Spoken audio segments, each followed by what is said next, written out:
let's take a few examples of these different paths. For instance, what is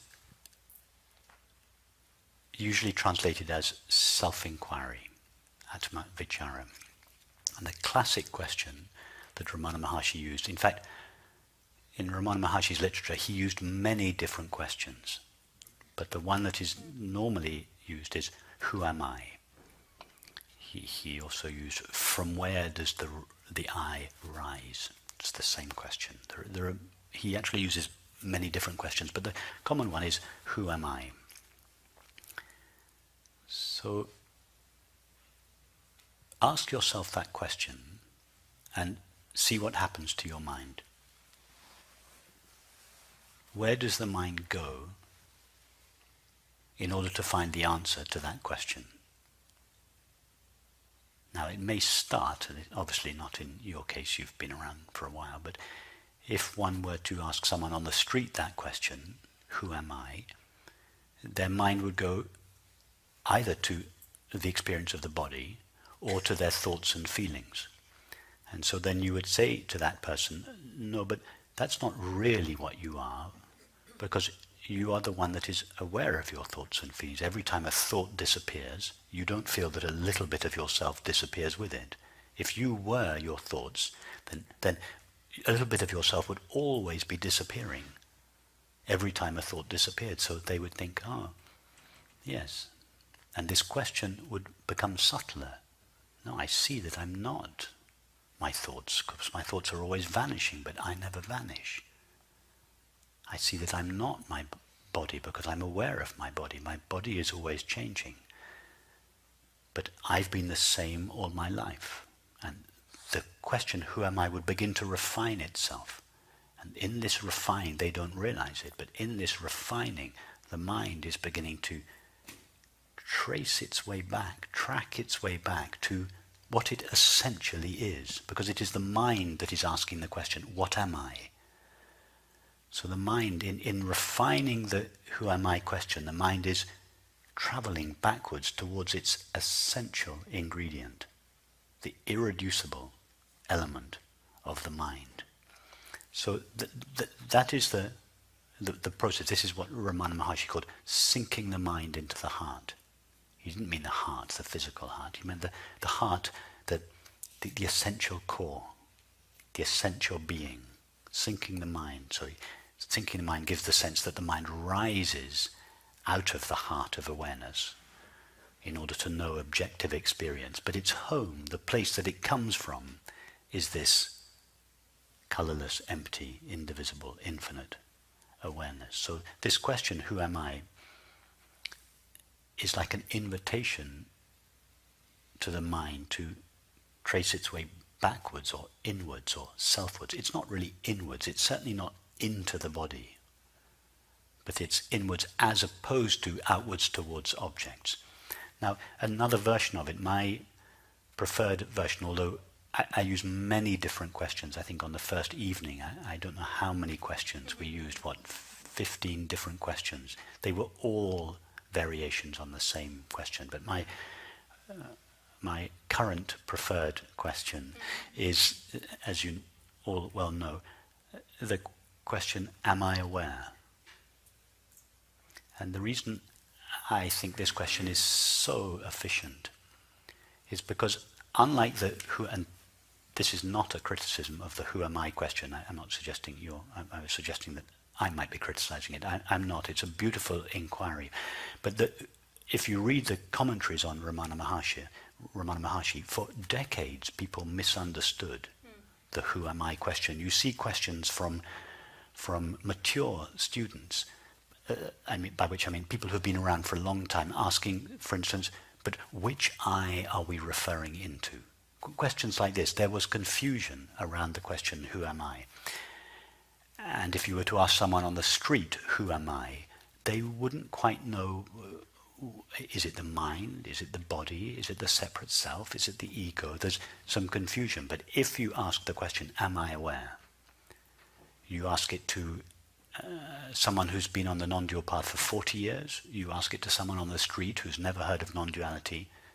That question takes you directly irrespective of your conditioned thinking. It takes you directly to the experience of being aware, because that is the only place you can go to get the answer to that question. So that is like a shortcut for the mind. It just directly goes to the experience of being aware, because unless you go to the experience of being aware, you cannot answer the question, am I aware? So between the question, am I aware, and the answer, yes, the mind collapses into its source. Awareness briefly shines, and that shining is the knowledge, yes, I am. Hence the mind then rises again and answers, yes, I am. But that yes, I am comes from the experience of consciousness knowing itself. So that's a second version of self-inquiry. Who am I? Am I aware? Another common version is focusing on the I am, which again, it's a beautiful question. It was Nisargadatta's preferred method, but much confusion around it. What kind of confusion? Focusing on the I am. Well, what should I focus on? If I were to ask you now to focus on these flowers, what would you do? You just direct your attention towards the flowers. If I were to ask you to focus on the speaker, you just direct your attention towards the speaker. If I were to ask you, focus your attention on the tingling sensation at the soles of your feet, you just focus your attention straight there. Now, if I were to ask you, focus your attention on the experience of I am, what do you do with your attention? Where do you focus in? It's a challenge. It's a challenge. You're not sure. There's some doubt. Where is this I am? Or where do I go? So there's a little bit of doubt. That is not a criticism of the question. It's because after the mind explores the question for some time, the I am is my essential being. So I, the mind, have got to focus on what I, the mind, essentially is. But then the mind realizes all I can focus on is an object. I cannot turn around and focus on myself. It's like asking the sun to focus on itself. The sun says, I can't. I can shine on the moon, but I can't shine on myself. I'm too close to myself. So the word focus on the I am is misleading. I have no idea whether Nisargadatta used that word. I suspect the original Sanskrit was more subtle than our English word focus, but because the translator probably didn't realize, he or she translated the word focus because that's what the mind normally does. If it wants to go somewhere, it focuses on what it wants. So again, focusing on the I am, or the feeling of being, it's another way of describing self-inquiry, but it's not quite as clean and clear. It's as, am I aware? Another example of self-inquiry from the mystical Christian tradition, the practice of the presence of God. Exactly the same practice. How does that one work? For a devotee in the Christian mystical tradition, God is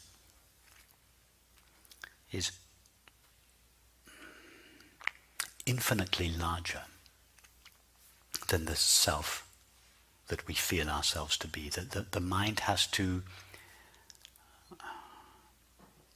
completely surrender itself to God's infinite being. The mind has to give up its own limitations.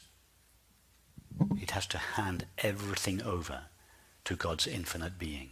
So what happens to a mind that is totally surrendered to God's infinite being? What impulse would there be for such a mind to rise and go out towards an object? Why would the mind ever go anywhere if it was truly surrendered to God's being? Why would the mind venture off in a daydream into the past? It's only for the sake of happiness that the mind does that. But such a mind is not truly surrendered to God, because such a mind is saying, I think my happiness is over there. It's not where I am. So such a mind is not surrendered to God. A mind that is truly surrendered to God it can't take a step. Now, what is the mind that is so completely surrendered that it never goes anywhere? Where does such a mind reside? Where would it rest?